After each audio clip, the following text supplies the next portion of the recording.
Vem aí, a nossa próxima atração. Ouça a partir de agora o programa Direito em Foco. Estamos começando mais uma edição do programa Direito em Foco aqui pela Web Rádio Papareia News e sempre a nossa parceria com o escritório Silva Gomes e Pinheiro, Advocacia e Consultoria.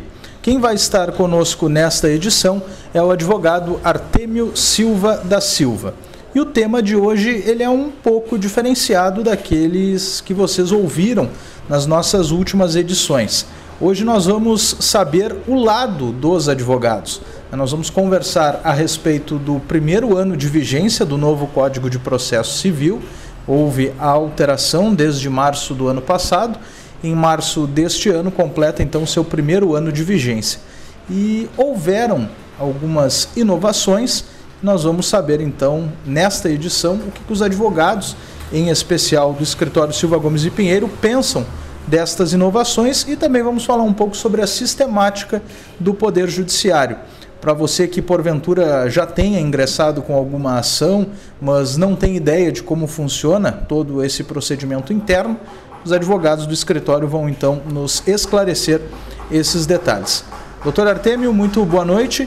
Eu começo lhe perguntando a respeito desse primeiro ano de vigência do Código de Processo Civil, o que mudou na rotina dos advogados. Boa noite a todos os ouvintes. O que veio a mudar na vida, do cotidiano de trabalho dos advogados com a implementação do novo Código de Processo Civil, tá? Código esse que foi um aproveitamento de muitas matérias que já haviam sido incluídas no Código de 1973. Né? Por que o pessoal fala então de novo código, se boa parte dele foi aproveitado o que estava escrito no Código de 1973? Né?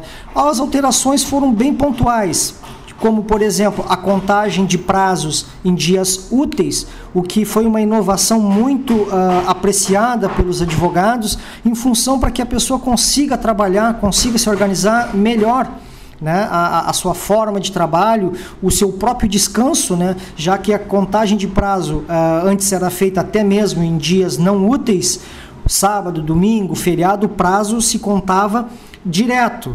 E com essa inovação do prazo ser contado somente em dias úteis, o advogado consegue se programar melhor para trabalhar somente durante a semana. A menos que tenha ocorrido alguma emergência, alguma coisa, ele porventura poderá atuar no final de semana, precisará trabalhar no final de semana. Caso contrário, conseguirá manter o seu expediente, o seu trabalho durante a semana. Essa é uma inovação assim, muito bem acolhida por todos os advogados e aqueles que também trabalham na área judiciária.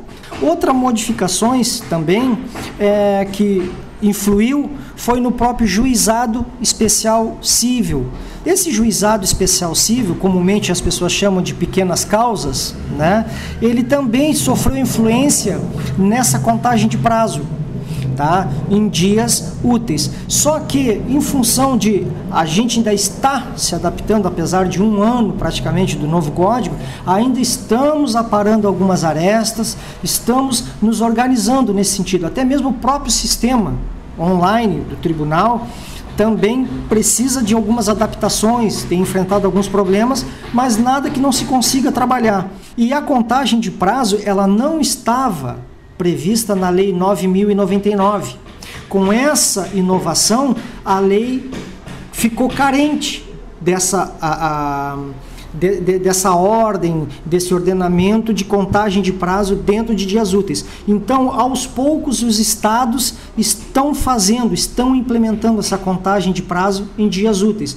O Rio Grande do Sul está se adaptando, né? O sistema às vezes apresenta algumas falhas, mas nós conseguimos corrigi-las aqui no própria comarca. Nas próprias comarcas, apesar do sistema às vezes contar o prazo, eles nos abrem um pouco mais para realizar o que o novo código pede, que é a contagem somente em prazos de dias úteis, né? Aí, até que o sistema total no Brasil inteiro se adapte, nós vamos resolvendo os problemas dentro das próprias comarcas, mas tranquilamente o processo tem o seu andamento regular nos dias úteis com as suas contagens de prazo.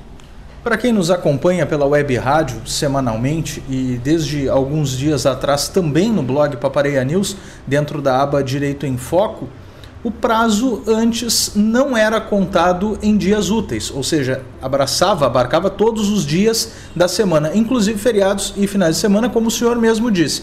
Ou seja, para o nosso ouvinte entender, isso significa que o advogado tem um prazo no feriado, mas não tem como protocolar porque o judiciário não estaria funcionando naquele dia, mas mesmo assim estava contando. Perfeito.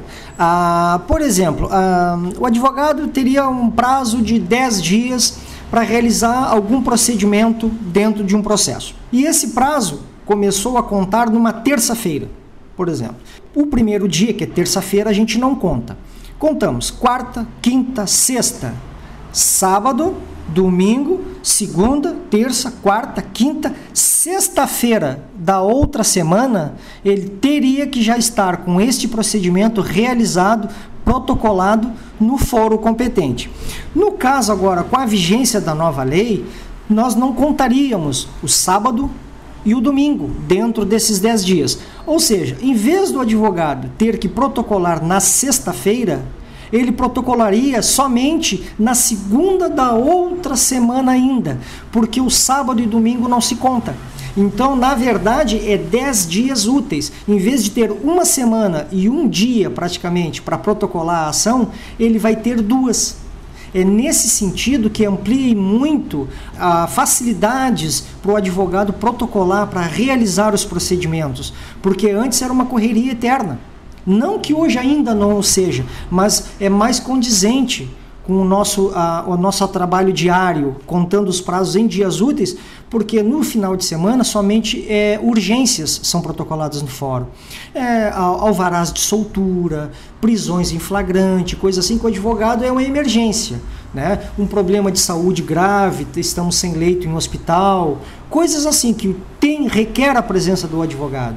Aí se faz em dia de final de semana ou feriado, a vida não pode esperar, né? Mas os outros procedimentos não havia o porquê contar os prazos no feriado, finais de semana, justamente porque o fórum não abarcaria, não apreciaria esse tipo de procedimentos no final de semana, por não serem urgentes. Desta forma, veio tornar mais coerente a contagem de prazos e o trabalho de todos do judiciário, não somente dos advogados também. Uma outra inovação desse novo Código de Processo Civil diz respeito às férias dos advogados, né, o recesso forense, que não estava previsto no antigo Código de Processo Civil. E como é que isso era movimentada, essa situação das férias do advogado? Hoje há o prazo do dia 20 de dezembro ao dia 20 de janeiro, mas antes da vigência desse novo diploma, como é que funcionava? Antes da vigência, né, de estar escrito ali, especificado esse período de recesso forense, os advogados precisavam fazer parcerias para conseguir descansar alguns dias, deixar um colega responsável por algum procedimento, alguma audiência, caso viesse a ocorrer, de forma a não deixar os seus clientes desguarnecidos, né, e nem mesmo os processos sem alguma resposta de algum procedimento pedido pelo juiz ou pelo magistrado.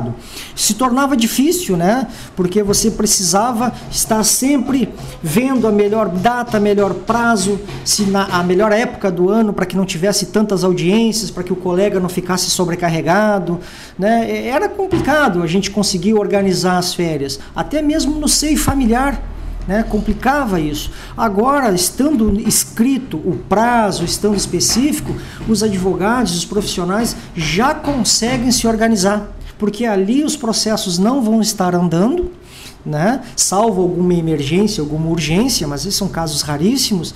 No decorrer de todos os procedimentos, estando suspenso, o profissional consegue organizar suas férias, ele consegue realmente parar e descansar naquele período, inclusive organizar suas férias junto com a família. Isso é extremamente importante, né, para qualquer profissional. Um outro ponto bastante inovador e que o Conselho Nacional de Justiça bate bastante é com relação à conciliação. né? Até inclusive há um período do ano em que é promovido uma rodada de conciliações, mas agora, a partir desse novo código, passou a se tornar, pode-se dizer, obrigatório? Sim. No momento que se entra com um processo novo, por exemplo, né, vai se protocolar um processo novo, o advogado ele já pode fazer referência se tem interesse ou não nessa audiência de conciliação. Essa audiência de conciliação, por vezes, ela se torna impraticável em função de alguma necessidade, de algum pré-requisito.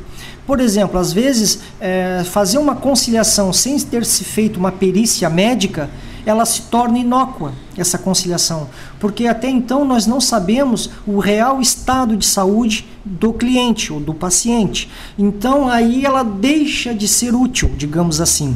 Mas normalmente no restante dos outros procedimentos é mais uma forma de se pôr fim ao processo mais rapidamente.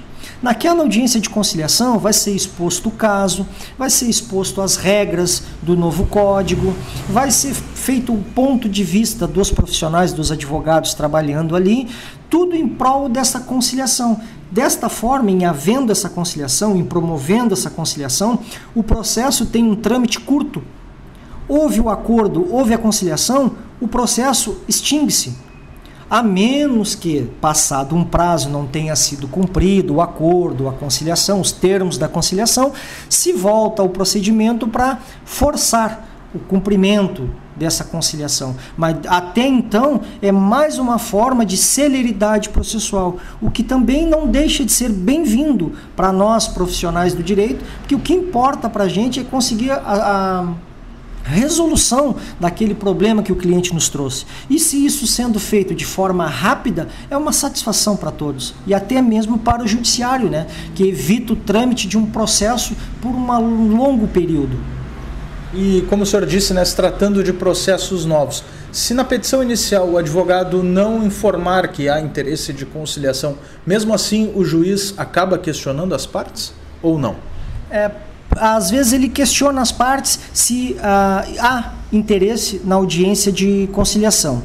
E algumas matérias já estão marcando a audiência de conciliação em função como eu lhe falei, da matéria em si. Se a matéria que simplesmente carece de documentos e todos os documentos foram colocados ali, não há o porquê da manifestação de se quer ou não audiência de conciliação, porque o processo é de direito, como a gente diz, né? E não de fato. O de direito é quando está tudo com o documento, não tem discussão.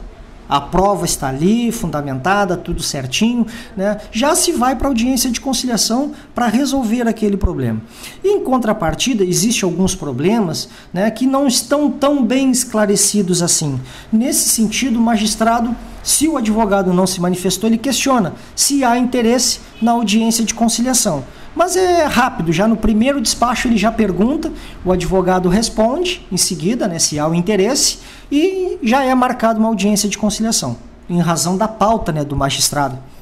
Para nós encerrarmos, doutor Artêmio, internamente, né, como é que o judiciário está vendo isso nas salas de audiência? Ainda há uma certa dúvida com relação aos procedimentos? Advogado e juiz acabam se ajudando um ao outro, porque a gente sabe que dentro da sala de audiência não tem aquela questão de quem é maior ali dentro, né? Todos estão em pé de igualdade, mas há essa troca de informações, essa ajuda mútua? Sim, isso é extremamente importante no meio judiciário, né? Quando eu falo meio judiciário, é todos, né? É o advogado, os profissionais de cartório, os juízes, os assessores, né? É todo um conjunto de pessoas trabalhando em prol da justiça. Então, na sala de audiência ali é o que culmina o trabalho de todos esses profissionais, dos advogados, dos cartórios, até mesmo das partes.